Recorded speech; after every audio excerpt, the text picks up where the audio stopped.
One thing that discipline definitely does help you with is it helps you get things done.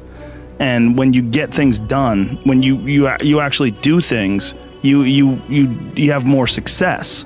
If you have more success, and sometimes a big part of success is just not being lazy and just doing it. Yeah. That's like 90% of it is just showing up.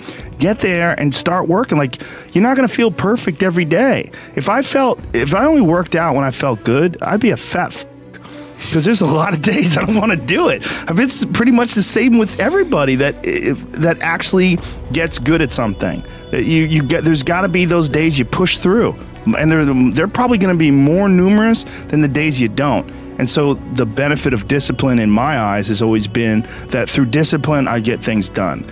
I always say that I'm like the most lazy, disciplined person I know because I don't want to do it. Yeah, but I always do.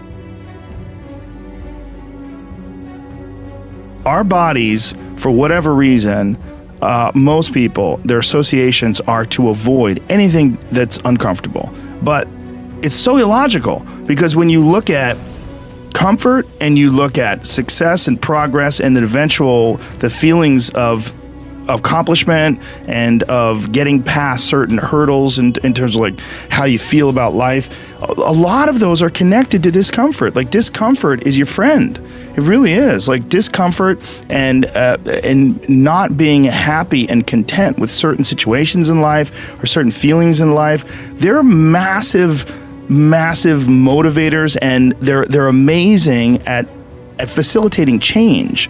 And yet our instinct is to avoid those and just sit on the couch and watch some reality show about dudes who make moonshine with our jaw open, like, ugh. It's bizarre.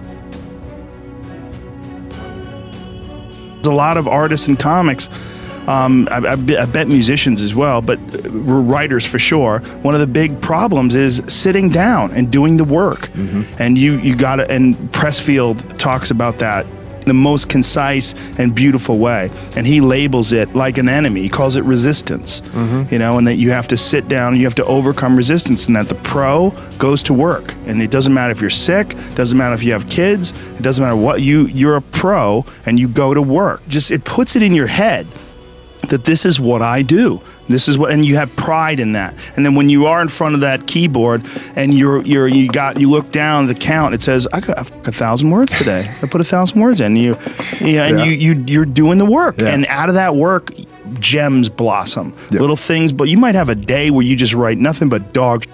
So what? Show up again tomorrow. And tomorrow out of that dog shit, a flower will emerge. You never know. And that's the only way to develop to really develop your potential 100% in anything. If I look back on anything I've ever done, mistakes I've ever made, paths that something that I put out that I didn't quite think, man, maybe I just waited 3 months before I released that, or maybe I should have, re-edited that blog post a couple more times before I put it online, or those things drive me crazy. Things that I've done have driven me crazy, but yelling at someone I didn't have to yell at them for, or whatever.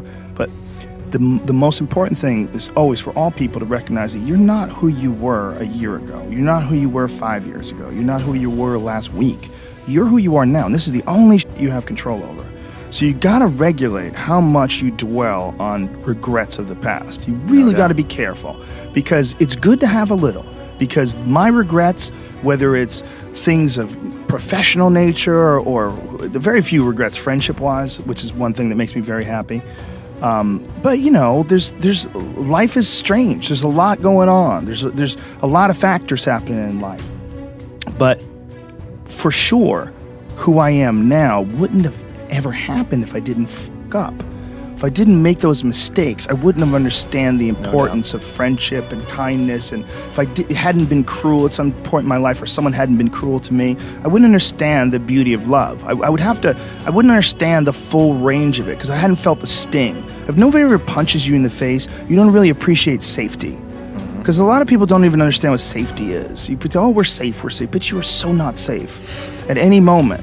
And when someone's punched you in the face a bunch of times, and you've been in a street fight with some guy you barely knew, you got in an argument with, there's something about regular safety that's sweeter. Yeah. It's more delicious. Yeah. It's more delicious.